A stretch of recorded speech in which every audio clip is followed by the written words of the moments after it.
Cronin Toyota and Cronin Nissan are honored to partner with Proudly We Served, as well as the continued support of our local active and retired military veterans across eastern Indiana.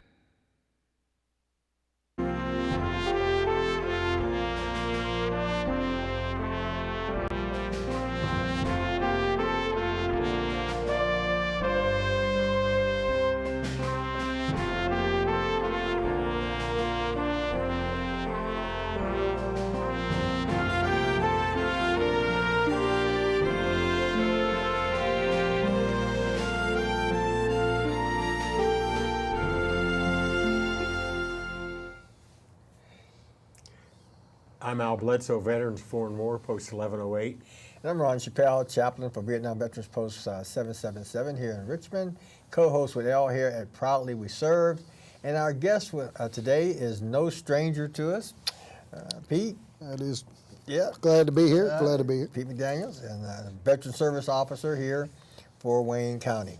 Correct. And he's been here a number of times keeping us updated on all the changes and things that have been occurring in the veterans system. Before we get started, we just want to talk a little bit to the veteran community, especially about the need to get out and vote next month.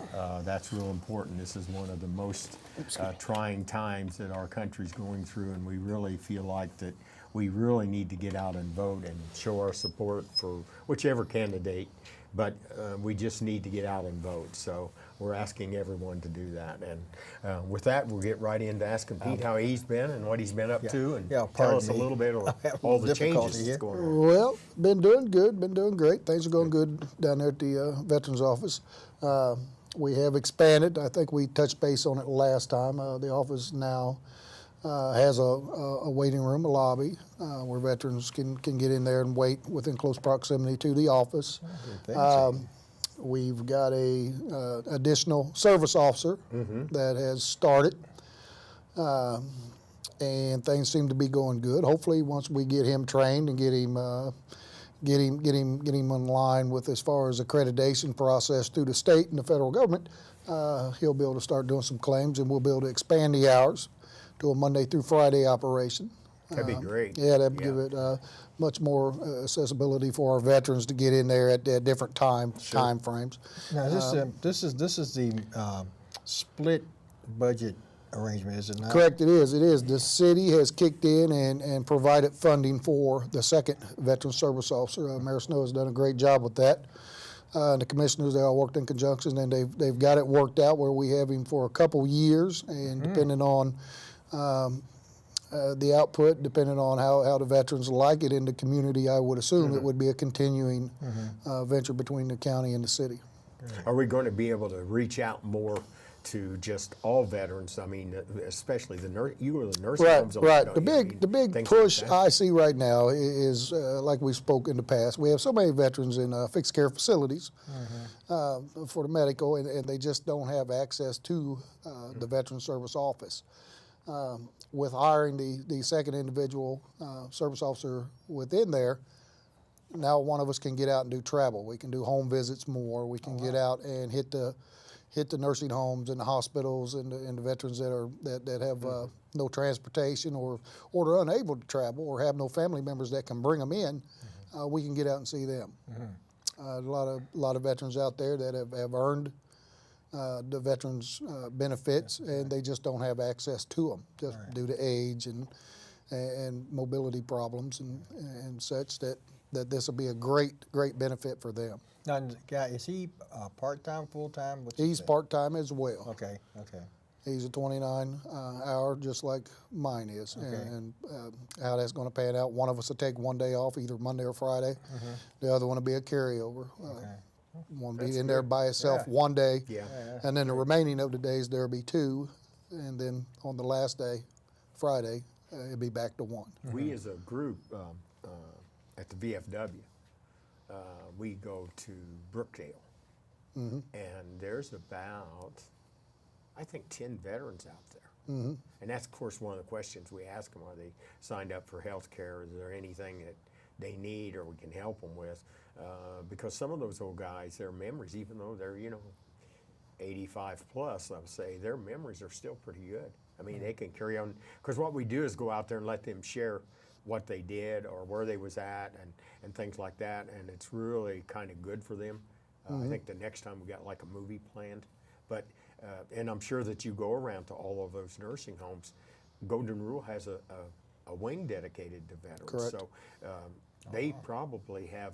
Do they have the biggest veteran population? They got a really? good size. It's I've never really tallied the numbers, but they've actually dedicated a wing of their facility for veterans and veterans only, which is pretty good. They also have the VA contract for veterans 70% or better Oh, wow, I that didn't know that. qualify for nursing care assistance. And that's at Golden Rule. Does it apply Golden. to the other place, Oak Ridge? Is I that- do not believe am I- it does. I believe I it's mean, only Golden Living down so there. Golden Living down the street. So, yeah, because those guys, a lot of them, it surprises me that they really get around pretty good and really communicate very well. So you go out and visit those people and sign them up if Correct. they have the information that they need. If you get the information, then you can, if you will, enlist them to the Veterans Administration. Correct. And then they can become having benefits, I guess that's the word I'm looking Yes. for. There's the aid attendance benefit out there. That's a great deal for the elderly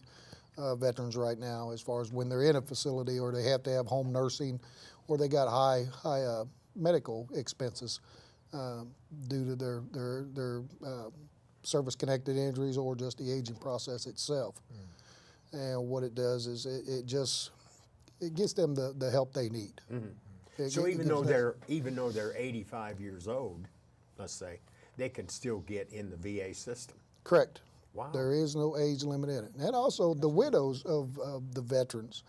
And that's something that once we get it going, it'll be a two-pronged approach as far as one, trying to seek out and find the veterans, and then moving on to the widows of veterans that have passed, and there's benefits out there for them as well. Because everybody understands when you get in these fixed care facilities, they're very expensive. They provide great care and a much needed care for the veterans and widows, but on the same side of that, they still have to be paid, and it's very, very expensive. Is It's VA paying for that? they'll pay a pension depending on income and assets, and Okay, I ain't got more nothing. times than I not. ain't got nothing. I got no right. money. And, I got and, no money. And next year, when I got to put you in a facility, you'll get some assistance. Okay. So if you're, I've got a good friend. I'll take care of you. Okay. I've got a good friend. In fact, he's going to get a hold of Seabach, Anthony, down there to see. Correct. And he's 92. And what he's worried about is assistance. Veterans, he goes to Seabach now. He's 92 years old. He's worried about assistance. He's still married. His wife's still, she's kind of more disabled than he is. But I'm hoping that he can get some help to do that, because they really need the help. But he gets around pretty good. He still drives. I mean, so he's in good shape. So I'm hoping that he can get some help there. And does he qualify for all that, or is it's still the equation of how much you got or earnings and all that? It's a combination of both. It's Okay. one, they look at your assets. Of course, individuals that have done well for themselves and they've prepared for this time that they knew the expenses would be, and they have a large amount of money in either annuities or stocks or bonds or in the bank. The VA says, look, you got to kind of spend your money down before we pass it on to the taxpayer. So what it is once they get below, right now the limit is setting at $80,000 in just basic assets, not their home or anything along that line. But it's supposed to, at the end of this month, be raised up to like 126. So that opened up the door for quite a few more. It seems to me, can they, because it seems to me, my in-laws, it seems to me that they gave, he was a veteran, and it seemed to me they gave everything up 3 years before something really happened. And that was the line there that, so when they went into the nursing home, I mean, they almost got everything paid Correct. for. Right. Not quite, but almost everything. Pre-planning and all this stuff, it just depends on So the you individual. helping them, are you helping them plan the finance end of it? You're On the helping them finance do end, all of no. that. That's their personal business. That's between them and their family. How they work it, what they do with it is no concern of mine or my business. I pretty much feel. Okay. I'll help them to the point when they come to me and say, here, this is where we are. Okay, I'll let them know, yeah, you can get help. No, you can't because of this. that's good. And if they say, well, we'll start a Miller Trust or we'll do whatever we can to get rid of some of this funding, I'm pretty much out of it. That's their That's business. good, though. I mean, that's, because we have a lot of elderly, not a lot, but a fair amount of elderly veterans. I mean, I was surprised that we have that many in the nursing homes and stuff, because we have that program of going around and seeing them, and that's really, I didn't realize. Well, could when do you look at that. that generation and time frame, I mean, the majority of the individuals in the fixed care facilities now are either veterans or widows Yeah. of veterans, because that was the World War II, Korean War, Vietnam era. I mean, it's Vietnam era starting to. they're starting Increase to the utilize number out these there, yeah. services more. Yeah. There was a guy in the other day, and he's from out of town, and he is our age, Vietnam guy. Not much question in my mind that he has a little bit of the PTSD, but he never got any veterans assistance, any veterans help, and so finally he went, and they told him, and this is out of town, because I told him to contact his service officer because he would know. Well, he didn't do that. He went ahead and just tried to wing it and do everything himself. Well, now they told him that he could, because he does have some issues with Agent Orange, but they told him that he could only get from the time he actually come to the VA, which was a couple weeks ago or whenever it was. Correct. So they said, you know, they can't go back 20 years or whatever. So, Well, so and- last time I saw him was last week, and he said that he was going to have to get a lawyer, that nobody was making sense to him. Well, So I said, well, I don't know where you need the that. VA is clear when you ask for your benefits and Yeah. you send them notification, hey, I've got this problem going on, or hey, I've earned these as being a veteran. They'll start it. Yeah. But they will not go back until you ask. A VA is one optional. It's if you choose to use your VA benefits, you can. Some Yeah. people choose not to use their VA benefits. They can't force you. Yeah. So the VA come down and said, look, this when you ask us, we'll step up and help you. Until you do, we won't bother you. Well, Because that's some what I- people just don't particularly care That's for the what I Veterans told him. Administration. And he's, like I say, he's our age. I said, why did you wait Mm-hmm. till you're 68 years old and then decide that you need help? Mm-hmm. You surely knew that 5 years ago or 10 years Right. ago. Well, you don't have answers. I said, how do you expect the VA to jump in the middle of it and automatically solve Right. the problem And for there's you? two problems here too. There's- Because well, if, yeah. if you get all your services at VA, Well, he said he didn't know. That's, of course, that's a cop out. You know that. yeah, if you get all your services at VA, everything kind of stays in the. Mhm, stays in the loop. And, But if you get services outside of VA, but you want to get VA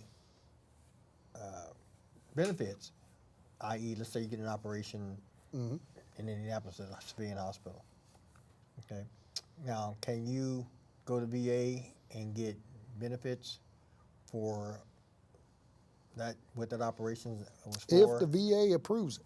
If they approve And it. like we talked before, people get the VA confused. They're not an insurance provider. They are Right. a medical provider. Right. And people get them confused sometimes. They think that they can go to Yeah. a private doctor and But they can do see that him, now. and then the Can't- VA's going to pay it. The VA's going to say, no, that's No. not how it works. If you have a medical need and we can't fulfill our obligation and get it taken care of due to scheduling, or we Right. don't have a doctor in this particular area that can take care of that particular need, we'll pay for you to go to a civilian doctor. Okay, what if you go to a military facility, i.e., let's say you go to Wright-Patterson, and you have a procedure done at Wright-Patterson.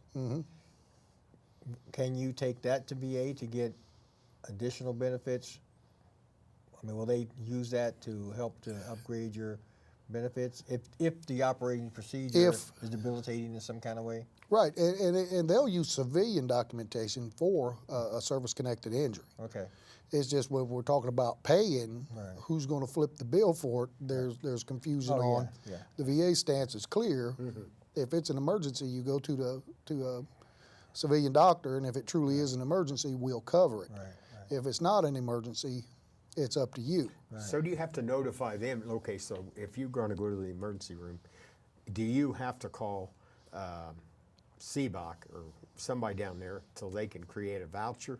Yeah, You they can have go to a Reed, you can- 800 number. Yeah. You can get it from the Dayton VA. Okay. I don't know it offhand, but there's a telenurse that Okay. basically Right. you'll call that nurse and say, Okay.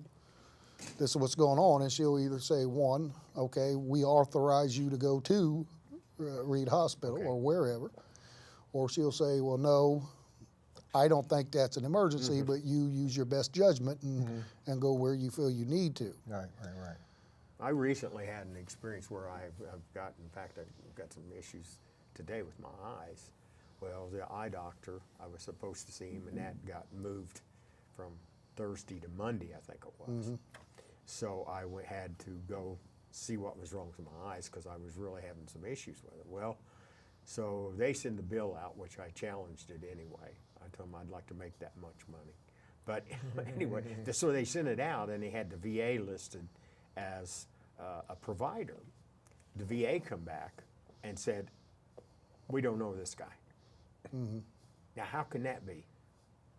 It just like anything in life, people make mistakes sometimes. Could be one possibility. Two, it could be we didn't approve him to come to your facility, so therefore we're not going to share whether he's a patient with us or not for HIPAA violations. Well, yeah, and Or everybody- three, it's just something that can be corrected. So and- how and, far can you go with that HIPAA stuff? Because I mean, I've heard that word used before. Unfortunately, you it's go every as time far. you try to help somebody, they throw up a red flag. Well, they do, and say, that's you know, well, HIPAA, I can't help you. It's just because of it's a It's protection, sue yeah. world. Everybody's knows that you cannot share nothing about people. right. They can't even share if you come to their facility. Yep. They can with certain individuals, but on a general rule, it's nobody's business whether Al goes to the Richmond CBOC clinic or he goes to Reed Hospital, and for some reason, if they tell somebody, Yep. then Al could say, hey, you shouldn't have shared my personal information Yeah. with these. That's medical is private. That's my. Yeah. You see where I'm going? Yeah. So it's just Well, see, because I of want our 'em to. society I'm nowadays is proactive. one of the reasons why it is.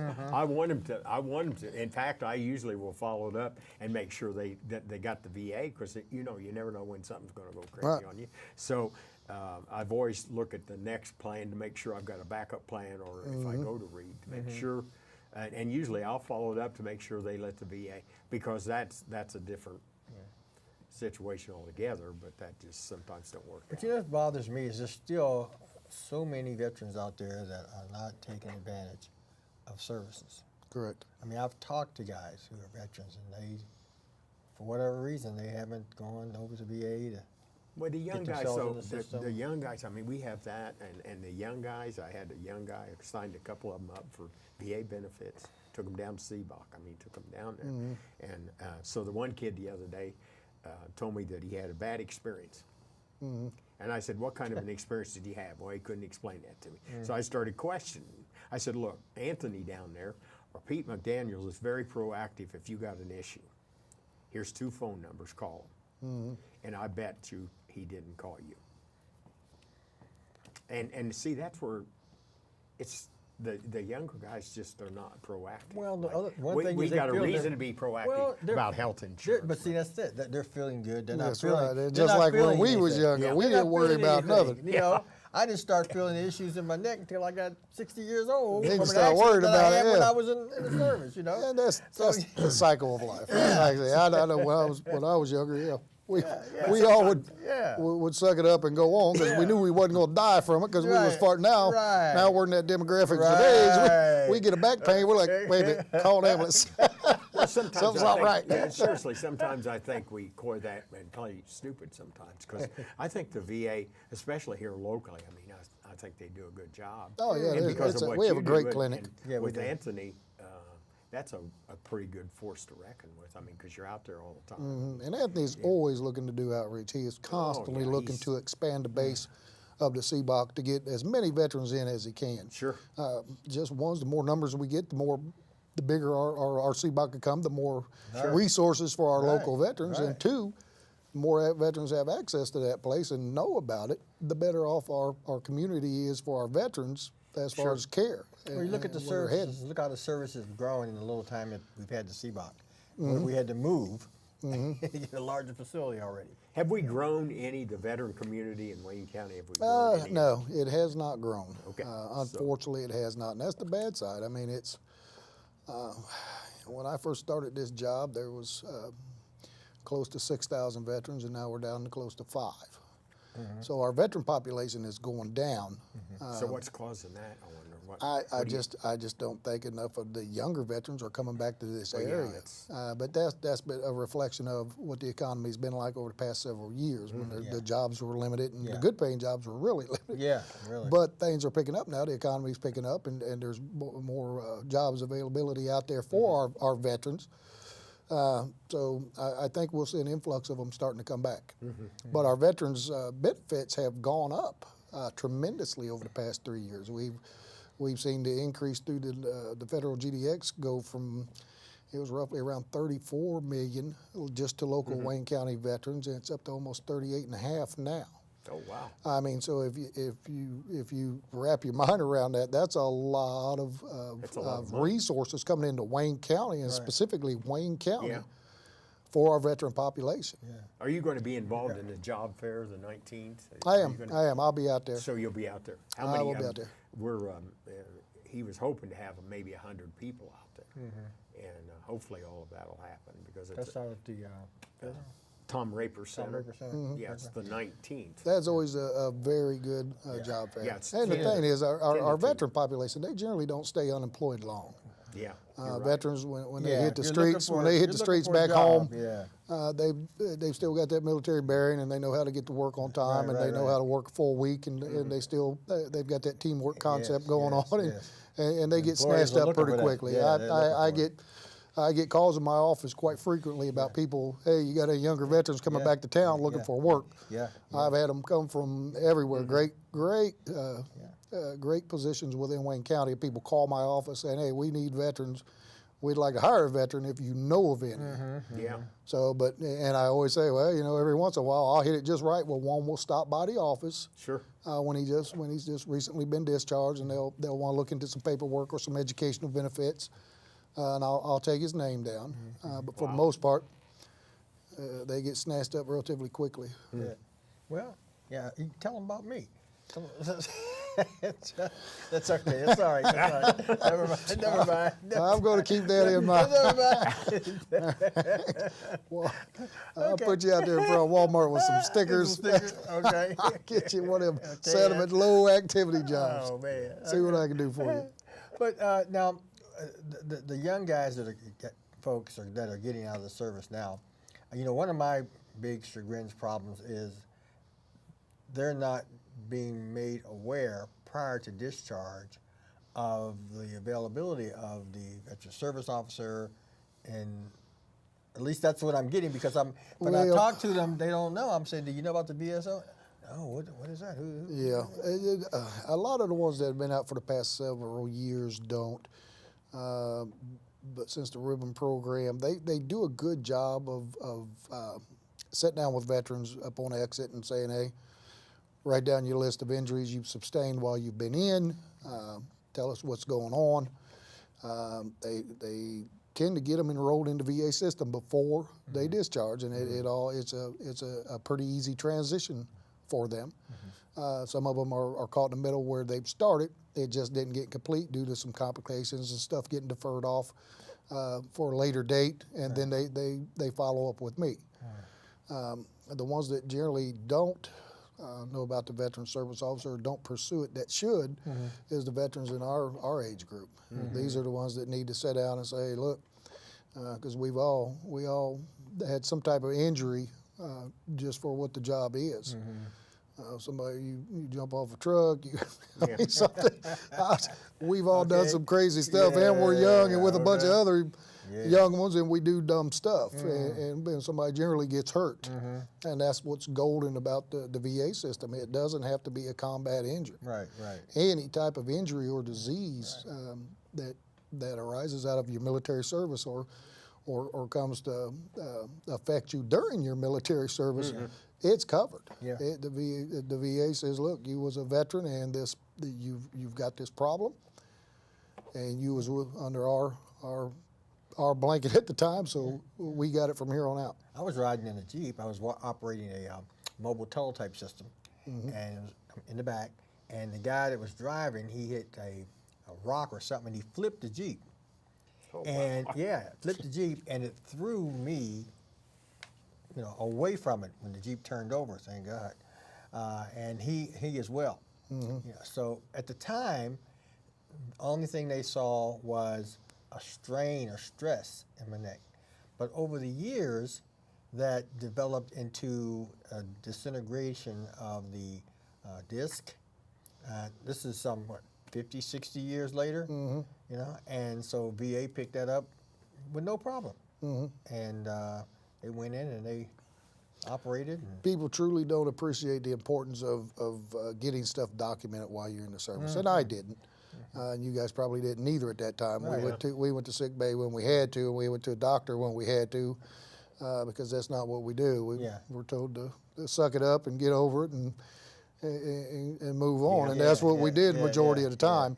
But when the VA goes to look at something to file a claim, just like that injury, they have to be able to complete that nexus, which they have to be able to look into your military records and see where Ron had that neck injury from that MVA, that motor vehicle accident. They said, okay, here's the accident, because there's a report when he went to sick call or sick bay for it, and they said, they talk of a neck injury. So a doctor nowadays, as long as he says, well, more than likely, or it's just as likely as that injury then has just progressed to the point where he's getting arthritis now, and he could have did more damage then because they didn't properly x-ray it. They say, we'll cover it. Guys, I hate to cut it short because it's interesting, but we got to go. We get out of time. Okay, so Pete, I'm glad you. be sure and get out and vote. Thanks for coming, brother. And thanks again, Pete, for welcome. coming and You're welcome. sharing with us today. Next time I'll get Virgil on here with us. Yeah, we'll You do guys that. will like him. We'll do that. He's an Air Force guy. We'll beat him. Right? Okay, little Air slow. Force, sorry. Okay, All right, so- okay. Yeah. Hey, folks, See you thanks for next watching. time. Proudly we serve. Get out.